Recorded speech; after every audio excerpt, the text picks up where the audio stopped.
Bharatiya Janata party అధికారంలోకి వచ్చి 12 ఏళ్లు పూర్తవుతున్న నేపథ్యంలో ప్రజల్లోకి వెళ్ళాలనుకుంటున్నారట. అలాగే కార్యకర్తలు కానీ, భారతీయ జనతా పార్టీ నేతలు కానీ, అధ్యక్షులు కానీ అయితే ప్రజల్లోకి వెళ్లేందుకు ఒక నెల రోజుల ఒక ప్రణాళిక అయితే సిద్ధం చేసుకుంటున్నారు. ఇదే నేపథ్యంలో వీళ్ళకి ఎదురయ్యే సవాళ్ళు ఏంటి, వాటిని ఎలా అధిగమించాలి, ఎలా అధిగమిస్తారు, ఈ చర్చ అయితే నడుస్తుంది. ఎందుకంటే ఒక పక్క ఇప్పటికే రాజ్యసభ సభ్యులకు సంబంధించి ఎంపిక మీద కసరత్తు చేస్తున్నారు అనేది. దాదాపుగా వీళ్ళకి 24 మంది రాజ్యసభ సభ్యులకు సంబంధించి ఎవరిని ఎంపిక చేస్తారో ఏ రాష్ట్రాలు. ఇప్పటికే అన్నామలై లాంటి వాళ్ళు బయటకు వచ్చి సొంత పార్టీ పెట్టేందుకు కసరత్తు చేస్తున్నారు అనేది. ఇంకొక అంశం, రేపు 20వ తేదీ తర్వాత కేంద్ర కేబినెట్ విస్తరణ జరుగుతుంది. అందులో చాలామంది దాదాపు 12 మంది సహాయ మంత్రులు ఎవరైతే ఉన్నారో వాళ్ళని మార్పులు చేర్పులు చేస్తారు. తెలంగాణలో కూడా బండి సంజయ్ పరిస్థితి ఏంటి, ఇలా చాలానే సవాళ్ళు ఉన్నాయి. వీటన్నింటినీ ఎలా అధిగమిస్తారు అనే చర్చ అయితే నడుస్తుంది. ఈ అంశం మీద చర్చించే ప్రయత్నం చేద్దాం. సార్, నిజంగా 12 ఏళ్ల పరిపాలన తర్వాత బీజేపీ అధికారంలోకి వచ్చి, లేదంటే మోడీ, ఇప్పుడు ఇది ఒక సవాళ్ళు అవుతుంది ఇప్పుడున్న పరిస్థితుల్లో, లేదు ఒక పాజిటివిటీ పెంచుకునే వెళ్ళాలనుకుంటున్నారా ప్రజల్లోకి? ఇప్పుడు వెళ్తారు వాళ్ళు ఎప్పుడు ఫ్రమ్ ద బిగినింగ్ ఒక సిస్టంలో అలా వెళ్ళిపోతుంటారు అంతే. దాన్ని ప్రత్యేకించి ఇది నష్టము లాభము అనేం కాదు. బీజేపీకి ఒక అదృష్టము ఒక దురదృష్టం ఉంటుంది. దురదృష్టం ఏంటంటే వాళ్ళని అంటిపెట్టుకునేటటువంటి మీడియా లేదు. అవును, భయంతోనో ప్రేమతోనో, ఇది భయంతోనో లేకపోతే గనక మొహమాటంతోనో పనిచేసేటటువంటి మీడియా ఉంది, కానీ ఆత్మతో పనిచేసే మీడియా ఎవరు లేరు బీజేపీ. అదే సందర్భంలో అయితే గీత ఒక రిపబ్లిక్ ఒకటి కాబట్టి మిగతా అన్ని భయంతోనో లేకపోతే గనక మొహమాటంతోనో వాళ్ళకి సహకరించచ్చు, కానీ ప్రేమతో ఉండదు. ప్రేమతో ఉండడం అంటే ఆంధ్రజ్యోతి, ఈనాడు, లేకపోతే గనక భక్తితో అంటేనో సాక్ష్యం చూడాలి. ఇక అది పూర్తిగా ప్రసాదం అట్లుంటాయి. అలా కాకుండా మొహమాటానికంటే గనక TV9, NTV వాళ్ళు చేసే వార్తల్లాగా ఉంటాయి. మొహమాటానికి ఎవరు అధికారంలో ఉంటే వాళ్ళకి ఫేవర్ అని ఆ టైప్ లో నడవడం తప్పించి ఏమీ లేదు. బేసిక్ గా వీళ్ళ అదృష్టం ఏంటంటే బీజేపీ నాయకుడు ఏనాడు కలవనోడు, RSS VHP ఎవరితో సంబంధం లేనటువంటి వాడు, ఒకప్పుడు వాటిట్లలో ఆ సంస్థల్లో పనిచేసినటువంటి అలవాటు ఉండటమో లేకపోతే వాళ్ళతో సహచర్యం చేయడం వల్ల వచ్చినటువంటి అలవాటుతోనూ వాళ్ళ వృత్తులు చేసుకుంటూ లేదా విధి నిర్వహణ పూర్తయిపోయి రిటైర్ అయ్యి గడుపుతున్నటువంటి వాళ్ళు కానీ వాళ్ళందరూ వీళ్ళ తరపున బ్యాటింగ్ చేస్తారు. వీళ్ళు ఏం చేయరు, వీళ్ళు కనీసం వాళ్ళని పలకరించడం కూడా పలకరించరు బీజేపీ వాళ్ళు. కానీ వాళ్ళంతటి వాళ్ళు బ్యాటింగ్ చేస్తారు సోషల్ మీడియాలో. మోడీని గురించి వ్యతిరేకంగా ఎవడన్నా పెడితే దాన్ని కౌంటర్ చేసే వాళ్ళు వీళ్ళు బత్తాయిలు ఒక భోషాణం అని మాట్లాడతారు. వాళ్ళలో ఏ ఒక్క బీజేపీకి సంబంధించి డైరెక్ట్ గా స్పందించే వాళ్ళు తక్కువ. బీజేపీ అంటే అభిమానము, మోడీ అంటే అభిమానము ఉన్నటువంటి ఆ మోడీ సానుభూతి పరులు లేదా బీజేపీ సానుభూతి పరులు బూతులు తిట్టరు. బీజేపీ కార్యకర్త నాయకుడు వాళ్ళని తిడతారు, అది వాళ్ళిద్దరికి నడుస్తుంది. మిగతా వాళ్ళు వీళ్ళు ఆరోపణ, ఇప్పుడు ఫర్ ఎగ్జాంపుల్ కాక్రోచ్ పార్టీ వాడేంటి, ఆడి చరిత్ర ఏంటో వీళ్ళు తవ్వితేస్తారు, లేదా ఈ CBSEది ఏంటో వీళ్ళు తవ్వితేస్తారు, లేదా నీట్ది వీళ్ళు తవ్వితేస్తారు. అలానే అడ్డంగా వెనకేసుకురారు. మోడీ కూడా ఈ యాక్షన్ తీసుకోవాలి, ఇది మోడీతో సంబంధం లేదు, ఇది అధికారులు తప్పు, మోడీ వాళ్ళ మీద యాక్షన్ తీసుకోవాలి అంటూనే ఆ లోపం అంతా డీటెయిల్గా చేసుకొస్తారు. ఇది హైలైట్ అవుతుంటుంది పబ్లిక్ కి సంబంధించి. అదే బీజేపీకి అదృష్టం. సోషల్ మీడియా ద్వారా కానీ మీడియా ద్వారా కానీ, మీడియాగా ఉండదు ఓన్లీ సోషల్ మీడియా.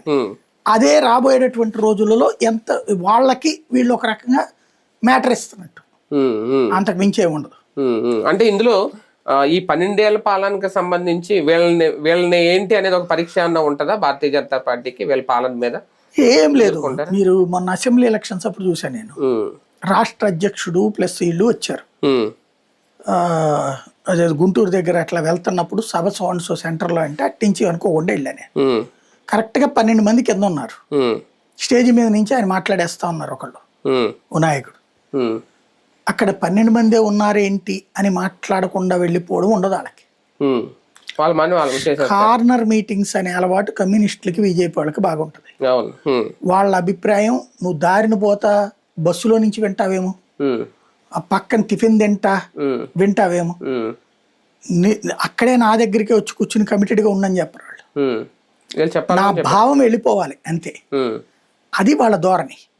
కాబట్టి ఇదేదో ఇప్పటికిప్పుడు జనాల్ని మార్చేయడం కాదు, మోడీ యాక్టివిటీస్ అవి నాకు తెలిసి ఆంధ్రప్రదేశ్లో రాష్ట్ర ప్రభుత్వం తరపున కూడా 10-11 కార్యక్రమాలు పెట్టబోతున్నారు.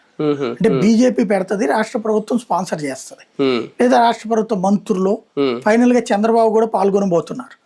ఇక్కడ వాళ్ళకి ఒక ఇగో అడ్డు వచ్చింది, చంద్రబాబు గారిని వాళ్ళ పార్టీలో అడ్డుపడుతున్నారు, మీరు వెళ్ళి బీజేపీ 12 ఏళ్ల పాలనకు మీరెందుకు అనేసి. కానీ మనం ఇప్పుడు కూటమిలో ఉన్నాం, వాళ్ళు పిలిచినప్పుడు వెళ్ళనంటే ఎట్టా అంటున్నారు ఆయన. రాబోయేటటువంటి రోజుల్లో ఈయన డేట్ ఇవ్వాల్సిందే, వాళ్ళు మాట్లాడాల్సిందే. బీజేపీ పెట్టే మోడీ 12 ఏళ్ల విజయోత్సవ సభకి చంద్రబాబు కూడా అటెండ్ అవుతారు. అంటే ఈయన కూటమిలో ఉన్నారు కాబట్టి. ఇదివరకు అయితే ఉండేవాళ్ళు అట్లా రారుగా పార్టీ మీటింగ్ కి. అవును అవును. ఇప్పుడు వస్తున్నారు. కానీ అంటే సక్సెస్లు ఎక్కువ ఉన్నాయి. ఇప్పుడు పశ్చిమ బెంగాల్ గెలవడం కానీ ఇలాగా కొన్ని రాష్ట్రాలు కైవసం చేసుకున్నారు ఈ 12 నెలల్లో. ఇవన్నీ మోడీ నిర్ణయాలు అవ్వచ్చు, లేదంటే భారతీయ జనతా పార్టీ క్రెడిట్ అవ్వచ్చు, ఏదేమైనా. కానీ అదే నేపథ్యంలో తిరుగుబాట్లు, ఇప్పుడు అన్నామలై లాంటి వాళ్ళు పార్టీని వదిలేస్తున్నారు, సొంతంగా ఆయన పార్టీ పెడతానని చెప్పారు, మరి పెడతారో లేదో తెలియదు. అంటే ఇటువంటి కూడా రేపొద్దున్న ఎదురు దెబ్బ అవుతుందా?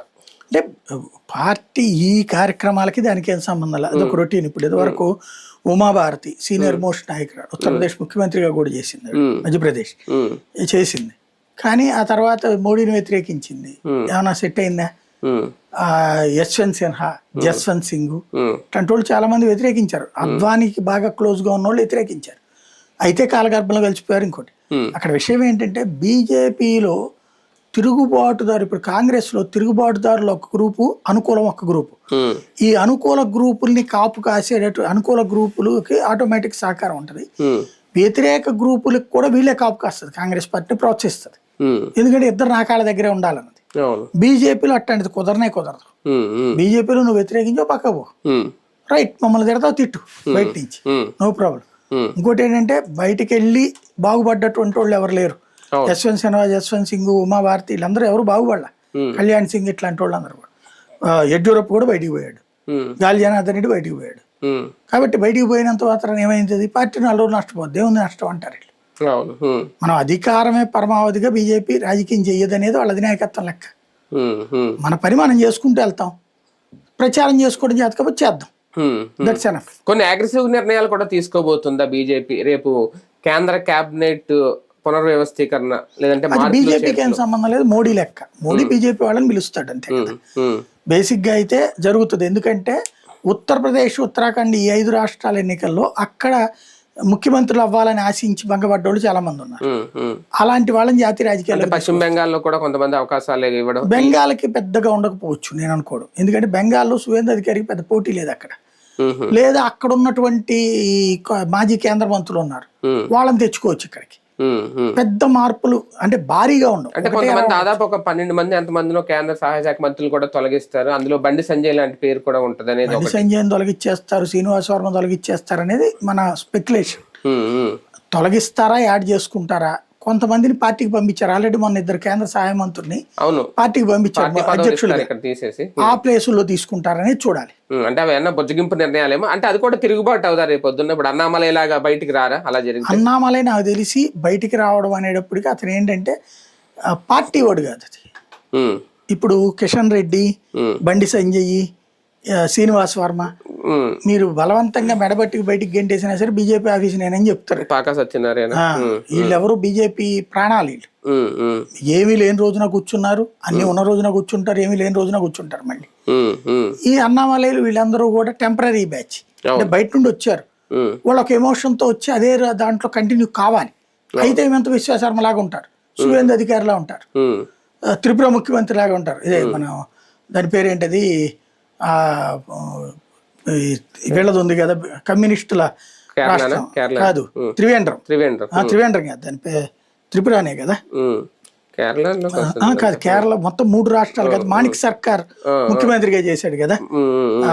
ఇట్లాంటి రాష్ట్రాలకు సంబంధించినటువంటి అన్నిట్లో కూడా ఇవాళ బయట నుంచి వచ్చిన వాళ్ళే ఉన్నారు ముఖ్యమంత్రులు, అదేం పెద్ద ప్రాబ్లం కాదు దానివల్ల.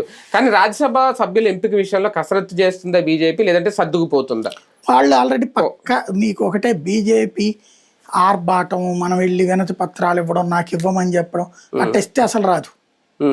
వాళ్ళు డిసైడ్ చేసుకుని ఉంటారు ఎవరికి ఇవ్వాలి. నెక్స్ట్ బలం పెరుగుతున్న చోట డిమాండ్ పెరగదా?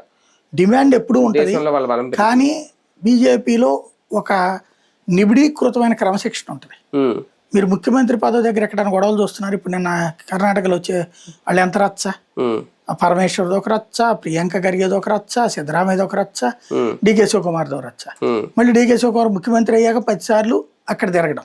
అవును. మీరు యోగి ఆదిత్యనాథ్ లేకపోతే మన సువేంద్ర అధికారి చూశారు, ఉమ్, ఏమన్నా వెళ్ళాడు అతను లేదు, ఢిల్లీకి? లేదు. బీజేపీ పాలిత రాష్ట్రాల ముఖ్యమంత్రి ఎప్పుడైనా ఢిల్లీలో కనబడతారా? ఉమ్, ఏదన్నా అకేషన్ ఉంటే తప్పించి పొరపాటున కూడా కనబడరు వాళ్ళు. ఉమ్, ఉమ్, వాళ్ళకి ఆ స్వేచ్ఛ ఉంటుంది. అనుసంధానం అధినాయకత్వానికి వీళ్ళకి మధ్యన ఆర్ఎస్ఎస్ ఆ భావజాలం ఉన్నటువంటి కోఆర్డినేటర్లు ఉంటారు. ఉమ్, వాళ్ళు ఏ స్వార్థంతో పనిచేయరు. వీడి గురించి ఆడి గురించి వీడికి తప్పుడు చెప్పరు, ఉమ్, స్ట్రైట్కి వెళ్ళి పని చేసుకుంటారు. కాబట్టి నడిచిపోతుంటది. పార్టీ పరంగా కాకపోయినా ప్రధాని హోదాలో ఈ 12 ఏళ్లలో గట్టి సవాళ్ళే ఎదుర్కొన్నారా? ఇంకో 3 ఏళ్ళు అయింది, ఆయన ఉన్నంత కాలం ఎదుర్కొంటాడు, తప్పదు. మోడీకి ముఖ్యమంత్రిగా ఉన్నప్పుడే తట్టుకున్నాడు. ముఖ్యమంత్రిగా ఉన్నప్పుడే గోద్రా ఇన్సిడెంట్ లాంటివి జరిగినాయి. అవును. కాబట్టి ఆయనకి సవాళ్ళు అనేది పెద్ద లెక్క కాదు. ప్రపంచ అంతర్జాతీయ పరిణామాల వల్ల మనకు ఎదురైన సవాళ్ళను కూడా ఎదుర్కొంటున్నాడు. అవును. అన్ని రకాల అలవాటు అయిపోయింది. ఒక రకంగా పబ్లిక్ కూడా ఆయన అలవాటు అయిపోయాడు. ఈయన కాకపోతే ఏంటనే భయంతో ఉన్నారు కానీ ఈయన దించేయాలన్నటువంటి ఫీలింగ్ ఉన్నటువంటి వాళ్ళు మేబీ యాంటీ మోడీ శక్తులు తప్ప ఇంకెవరికి లేదు పెద్దగా. అదే కదా, రైట్. చూద్దాం. మొత్తానికి భారతీయ జనతా పార్టీ 12 ఏళ్ళు పూర్తి చేసుకున్న నేపథ్యంలో అధికారంలోకి వచ్చి ఇప్పుడు ప్రజల్లోకి వెళ్ళాలనుకుంటున్నారు.